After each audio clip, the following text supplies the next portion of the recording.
Welcome to The Extraordinary Catholic, co-sponsored by the Catholic Education Foundation and the Station of the Cross. Today we are privileged to welcome to the program an extraordinary Catholic, James Likoudis. Jim is a former college instructor in history and government with more than 20 years of teaching experience in public and private education.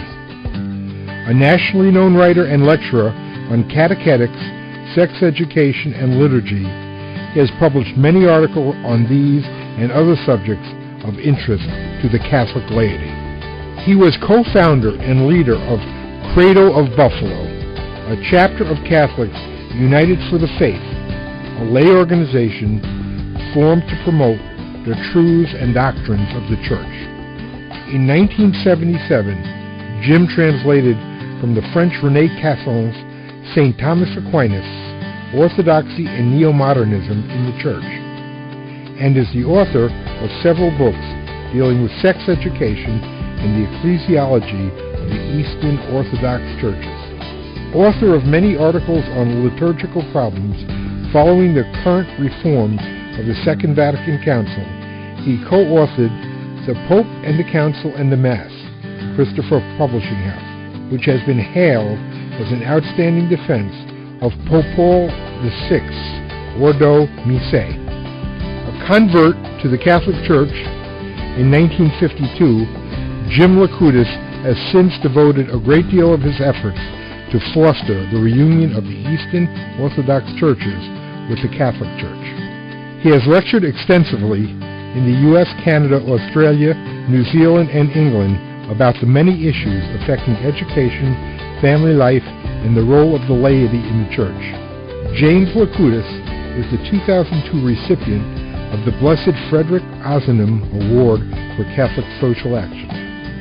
Married and the father of 6 and grandfather of 35 children, Jim is President Emeritus of the internationally known lay association Catholics United for the Faith and lives with his wife Ruth in Montour Falls, New York. Welcome, Jim Likoudis. Thanks for joining us. We are privileged to have you with us today. Very good of you to invite me. Thank you, Jim. And I honestly don't know where to begin because your career has truly been prolific, not the least of which is the 35 grandchildren. And the last 2 are twins, identical boy twins. Oh, God bless you. They're 3.5 years old now, and they're our pride and joy. Oh, God bless you. So you certainly you're certainly not responsible for the diminution of Catholic population at all. Well, that's a serious problem, of course, in the Church. I know it is. Diminishing number of Catholics in the United States, and the numbers are sort of obscured by the fact, or the declining numbers are obscured by the fact of all, 12 million illegal immigrants. Yes. So there's been a population control mentality that has attacked the Church in the last 40 years, and it's had a devastating impact. And it affects everything in Catholic life and marriage and education. I was going to ask you, but let's start with that issue. I was going to ask you, with your body of work over the years, what the issues of most concern to you were and how you see them being lived out today and how you've tried to fight for them. So why don't we start with the issue of population control? Well, I think perhaps an even deeper problem, which goes into the capitulation to, population control mentality and the contraceptive mentality. But the even deeper problem is the lack of catechetical or educational formation of Catholics themselves. So Catholics are sort of suckers for every fad and folly that comes down the media pike. And this lack of knowledge on the part of Catholics concerning their own faith is at the heart of all the problems that we're faced with in the rapidly secularizing United States. So I've been trying to deal as best I could and with the aid of many others in Catholics United for the Faith, to overcome the catechetical ignorance of so many Catholics, which have left them basically victimized by the popular fads and follies and stupidities and ideological nonsense that's been promoted the last 40 years in the United States.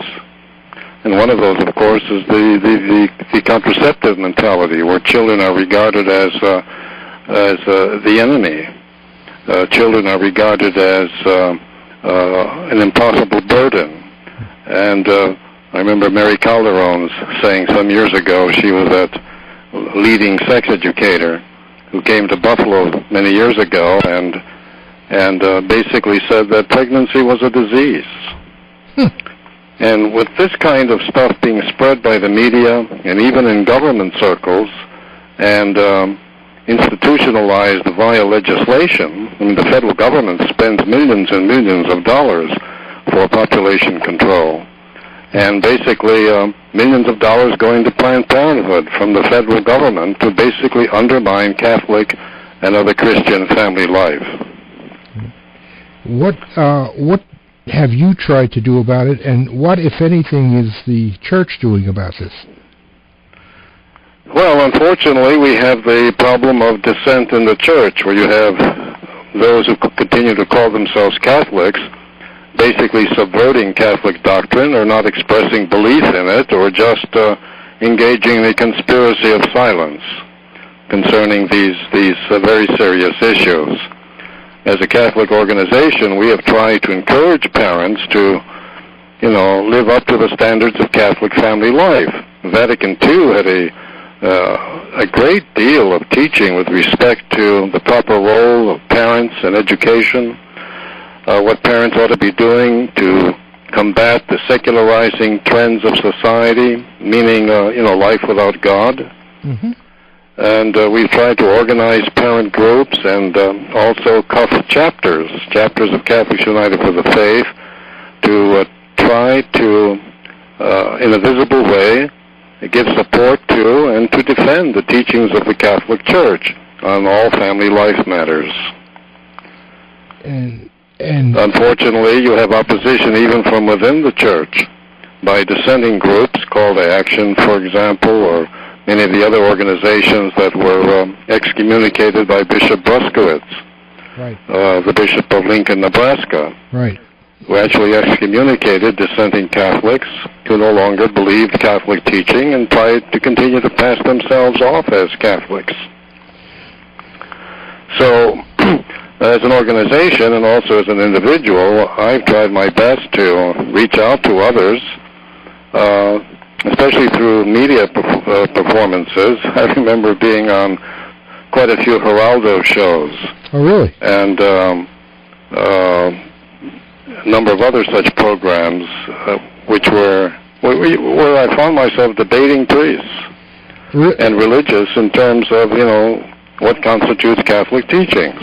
And what was their position? So the problem of dissent is a very serious one. When you were debating with religious priests and nuns, I suppose, or brothers, what was their point? How did they defend their, what I'd call, anti-Catholic view? Well, they tried to fall back on the so-called findings of science, biological science or the social sciences or some new philosophy, and trying to justify their updating Catholic teaching. They would regard their perversions of Catholic thought and principles as basically a development arising out of the new sciences, and this is simply part of, modern life. The Church has to adapt to modern life, what the media have basically promoted as something, good for the individual. You have individualism sort of gone mad. Every individual thinking whatever he wants, regardless of the standards of moral justice and truth. Pope Paul VI, and of course now his successor, Pope Benedict XVI, have said much concerning relativism and secularism and the kind of excessive liberalism that has simply gone beyond the pale. And it is these ideas that have floated around by intellectuals within the Catholic Church who have simply followed the currents of relativism and individualism, thereby attacking and subverting Catholic doctrine. Certainly the sexual revolution of the 60s has had a tremendous impact because it was furthered by some Catholic so-called intellectuals. Some years ago, when the Catholic Theological Society of America backed a book on sex, which basically sanctioned not only contraception, fornication, adultery, pornography, but also bestiality. So here were people who actually called themselves theologians, who certainly gave that word a very bad name. And I think we should be very careful of so-called theologians. The Pope has been criticizing theologians since he's assuming the pontificate, saying that really you can't call these people theologians who do not support or defend the teachings of the Church. They're not real theologians because they're not thinking with the magisterium.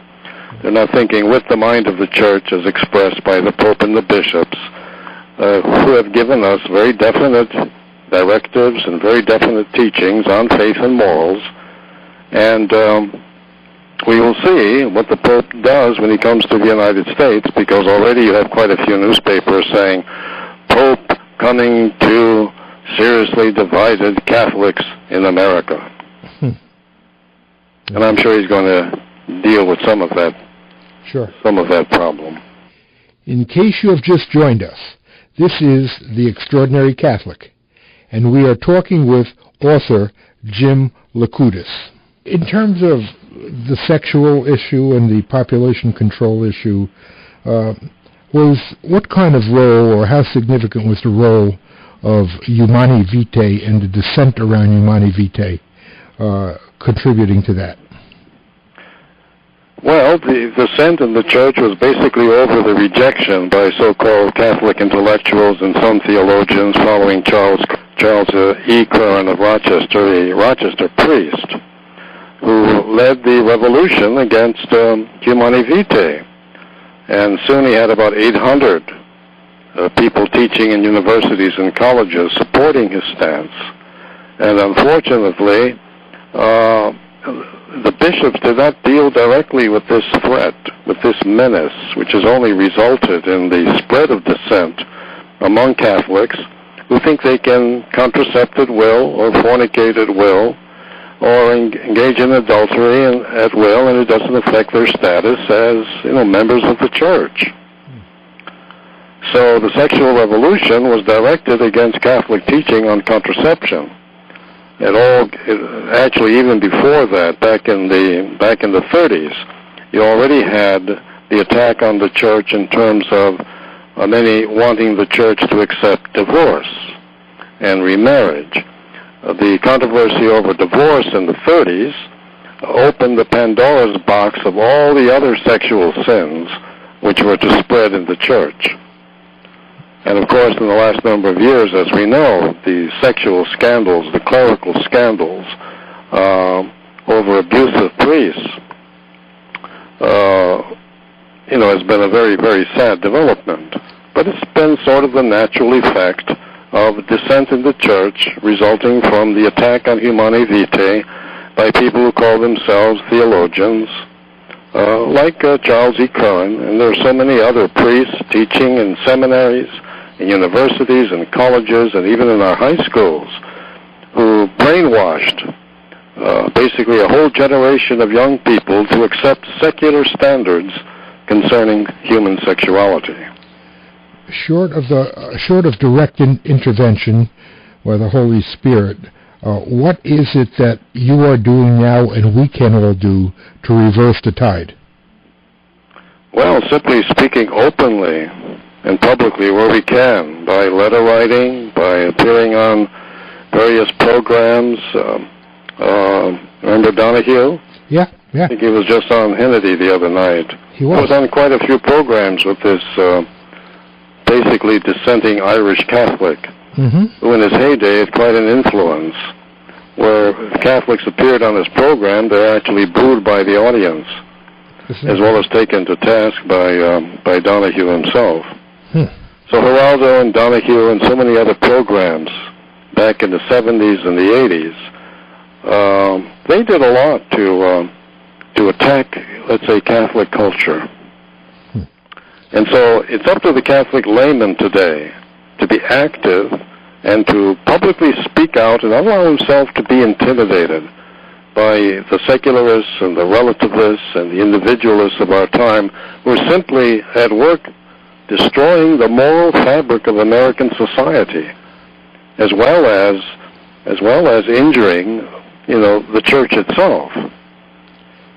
So the answer to our problems is basically, this is what Vatican II basically stated in many, many words. The church needs an active, obedient, and knowledgeable Catholic laity to come to the defense of church and state. And you certainly can't have Catholics voting for pro-abortion politicians and politicians who are openly supporting population control measures, contraception, divorce, and so many other moral evils. I heard Obama's statement the other day that if his children got in trouble or made a mistake, he would not want them to be punished by having children. I was in disbelief when I heard that. Well, that's typical of the kind of sex education that has been shoved down the throats of millions of Americans. It was a great failure on the part of parents not to oppose the sex education movement in the schools.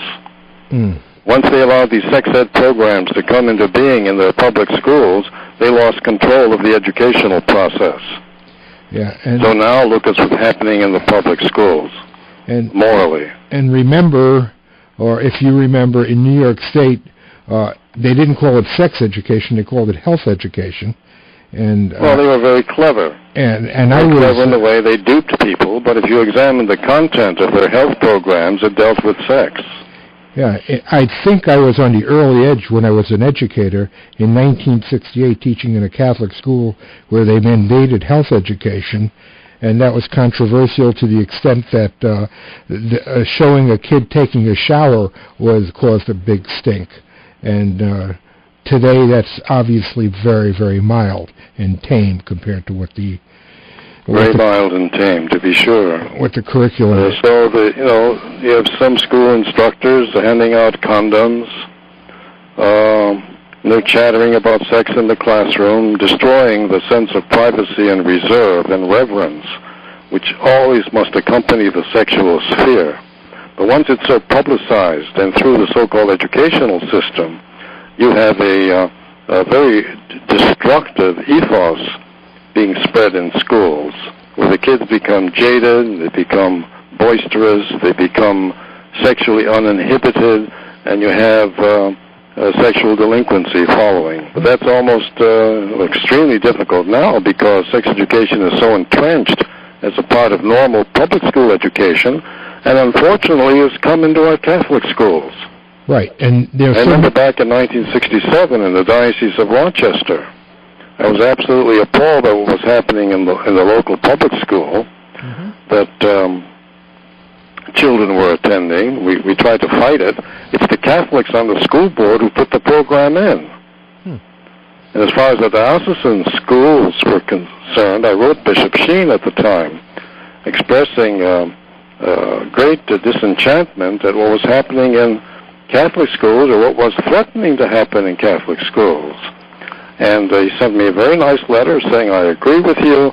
Why don't you speak to the head of our Catholic Sex Education Committee in the diocese, which was news to me. Correct. And the doctor that was the head of it was a birth controller.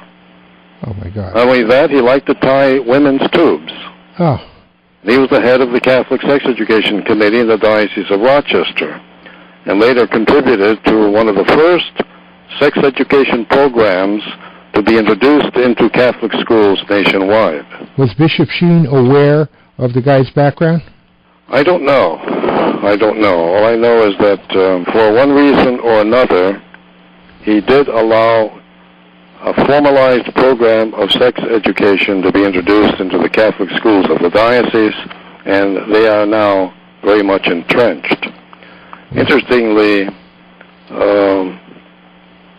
one of the consultants for the program was a Jesuit who later abandoned the priesthood. Totally, yeah. But I mean, that's typical of the Catholic sex education scene all over the country. Right. At that time, by the way, Father Daniel Brent was the superintendent of schools for the Diocese of Rochester. Yes. And Father Daniel Brent later abandoned the priesthood and married a nun. Yes. So I guess sex education can be very effective. In case you have just joined us, this is The Extraordinary Catholic, and we are talking with author Jim Likoudis. Jim, how you're right on, and you know our society is so desensitized to what you're saying that most people would unfortunately be dismissive, and I'm right with you. How are you working today? How do you present yourself? And because you've had an unbelievable career, how do you present yourself to the public? Do you still get out in the media? Are you still as activist as you have been? Well, I have been doing quite a bit of writing, mostly in the ecumenical sphere now, but I never hesitate to accept invitations to speak on parental rights in education, or on religious education, catechetics, or on sex education, population control, whatever the educational issue is. Okay. And I continue to do some of that, but it's, at the invitation of other parental groups or other groups that are still in the fight. Are you? And of course, we need more, quote, fight, unquote, on the part of our Catholic laity, because the Church needs their help. You have laity are the ones who can get into the public sphere better. I think you have to have lay people who will speak to the members of their family, speak to others that they come into contact with, and put a good word in for truth. Mm-hmm. You're living in a society where the media have basically destroyed the concept of truth. Everything is opinion.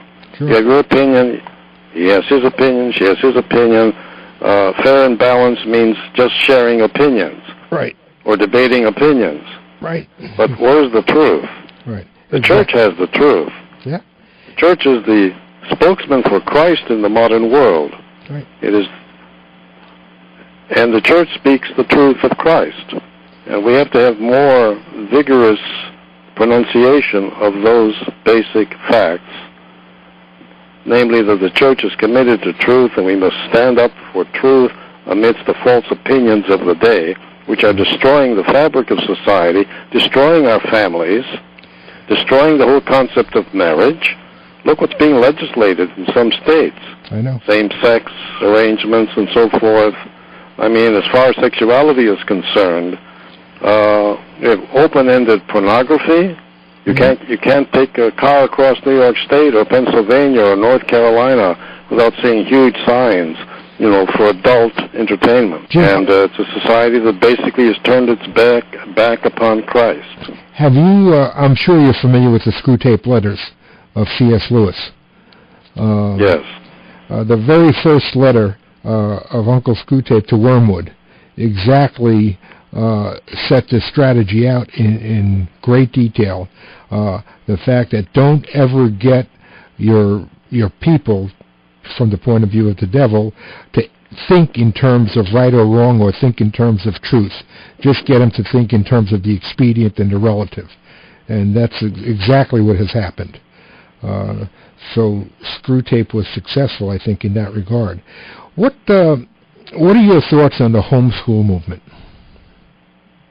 Well, I think we have attempted, CUF as an organization has attempted to set up Holy Innocent schools at the very beginning of its formation as a Catholic organization. We've encouraged the parents to set up schools. as the only way in which they can avoid the contamination of the rot that was appearing in the public schools. Basically, parents saw that many of their children were being brainwashed in secularism and atheism. Right. And the only way in which they could counteract that, if it was at all possible, was to set up their own schools. So we have been very favorable to the homeschooling movement and encouraged it in every way we can.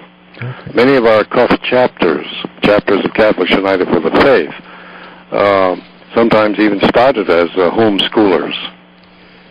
And a lot of Catholics have been engaging in homeschooling in terms of religious education. Sure.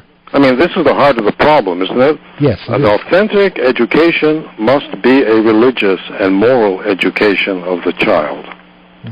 And too many parents have been neglecting that. And the result has been the social chaos that we see in modern American society, where youth are uncontrollable. You can't teach them. I remember trying to substitute in a school a few years ago, thinking, well, I'll get back into a little bit of teaching again, and found myself teaching the unteachable. That's right. So I left. Yes, homeschooling should be definitely encouraged. More Catholics have to bring religion into their homes. They have to teach their children the faith. Absolutely. Are you aware of the court decision in California that seems to limit parental rights on homeschooling? Yes, a judge's decision. Liberal judges continue in many states to oppose the rights of the family, the rights of parents. And this, again, results from the failure of Catholics to take their own proper political role in society. They have to back candidates who stand for the proper norms of truth and justice. You have had an illustrious career, and if you thought back quickly, is there one thing that you would like, to achieve and be remembered for? What do you want your legacy to be? I would like my legacy to be basically that I have tried to do something to implement or further the teaching of our Lord that all may be one. I think here again Catholics have failed terribly in the ecumenical dimension of the Church's mission, that we have to bring all the baptized together again into the one flock established by Christ on Peter the rock. So whatever I can do, ecumenically speaking, especially with regards to the Eastern Orthodox churches. These are baptized people with a great tradition of Eastern spirituality and theological thought. They are very close to Catholics, and yet, from one point of view, very far away. We need more Catholics to pray for the unity of all the baptized in Christ. Bring back the Protestants and the Eastern Orthodox into the flock commissioned by Christ to Peter. So whatever I can do ecumenically, I would like to be remembered for at least trying. My 3 books dealing with Eastern Orthodoxy, I think, are a real contribution to that effort. I only wish and pray that more Catholics would engage in prayer to fulfill the words of our Lord, that all may be one, that the world may believe. That's a perfect way, Jim, to end this segment. I would love to have you back to talk about the ecumenism and the Eastern Orthodox issue that you're talking about, and I hope when we extend that invitation you would join us. In the meantime, could you share with us your website so that people could find out more about you and your work? Yes, they can go to my website, www.credobuffalo, one word, credobuffalo.com. Thank you so much for your time. God bless you, and we will pray with you that we all may be one. Thank you, Jim Likoudis. Thank you very much. God bless you. Bye-bye. Bye. Thank you for being with us for today's Extraordinary Catholic. We hope you have found the program inspirational and informative, and truly hope you can join us again. I'm John Indelicato.